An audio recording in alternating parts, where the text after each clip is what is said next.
বৌদ্ধ ধর্ম হচ্ছে শান্তির ধর্ম, বৌদ্ধ ধর্ম হচ্ছে অহিংসার ধর্ম, বৌদ্ধ ধর্ম হচ্ছে মানুষের প্রতি ভালোবাসা প্রেমের ধর্ম। আমরা দেখি গত কয়েক মাস আগেও আমাদের দেশে একজন নেতা বলেছিলেন বৌদ্ধ ধর্ম শান্তির ধর্ম।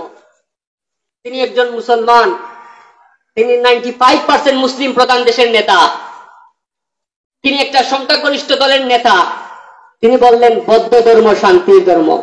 তার মানে আল্লাহ যেখানে বলেছেন, আল্লাহ এবং আল্লাহ রসুল যেখানে বলেছেন ইসলাম শান্তির ধর্ম, আল্লাহ রসুল যেখানে বলেছেন ইসলাম মানুষকে শান্তি শিখায়, ইসলাম ধর্ম একমাত্র শান্তির ধর্ম, সেখানে এই নেতা বললেন বৌদ্ধ ধর্ম শান্তির ধর্ম।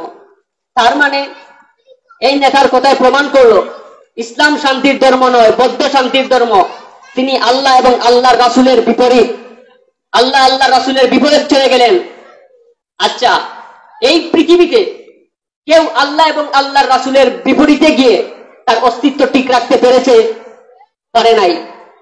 আল্লাহর বিপরীতে গিয়ে ফেরাউনের অস্তিত্ব থাকে নাই, আল্লাহর বিপরীতে গিয়ে হামানের অস্তিত্ব থাকে নাই, আল্লাহর বিপরীতে গিয়ে কারুনের অস্তিত্ব থাকে নাই, আল্লাহর বিপরীতে গিয়ে হারুনের অস্তিত্ব থাকে নাই, আমরা আল্লাহর বিপরীতে গিয়ে নমরুদের অস্তিত্ব থাকে নাই, রুতবা, সায়বা, আবুল হাব কারো অস্তিত্ব থাকে নাই। তাহলে এরকম নেতারও অস্তিত্ব থাকবে না। এটা হচ্ছে শিক্ষা। কারণ আবুল আহাব এদের থেকে শিক্ষা এখন নেওয়া দরকার নাই, একটু বেক করলেই শিক্ষা পাওয়া যায়। ক্ষমতাশীলরা ক্ষমতা ছেড়েও পালায়, আমরা এরকমও দেখেছি।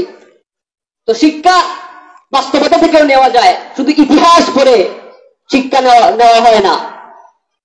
আপনার জীবন থেকেও আপনি শিক্ষা নিতে পারবেন।